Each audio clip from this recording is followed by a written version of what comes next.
அழகா தெளிவா சொல்றாரு, பிசாசுக்கு இடம் கொடாமலும் இருங்கள். ஹல்லேலூயா.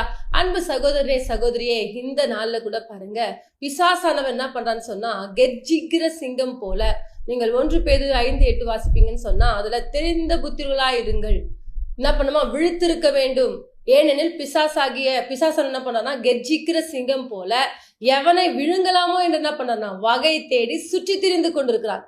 ஆகவே இன்றைக்கு தேவனுடைய பிள்ளைகளாகிய நம்மை அநேக நேரங்கள்ல பாவத்துல தள்ளி விடுவதற்காக என்ன பண்றான்னா, அவன் கெர்ச்சிக்கிற சிங்கத்தை போல அவன் எப்பொழுது ஒருத்தன் மாட்டுவான், அவனை உடனே என்ன பண்ணலாம், பாவத்துக்கு தள்ளி விட்டு தேவனுக்கும் நமக்கும் ஒரு பிரிவினை உண்டாக்கி நம்முடைய ஆசீர்வாதங்களை பிடுங்கிக் கொள்வதற்காக அவன் என்ன பண்றான், நிறைய நேரத்தில் என்ன பண்றான், வகை தேடி சுற்றி திரிந்து கொண்டிருக்கிறான். ஆகவே நாம் என்ன பண்ணுமா, பிசாசுக்கு இடம் கொடுக்க கூடாது என்பதை குறித்து வேதம் நமக்கு தெளிவாக கற்றுக் கொடுக்கிறது. அன்பு சகோதரனே சகோதரியே, இன்றைக்கு நாம் பிசாசுக்கு இடம்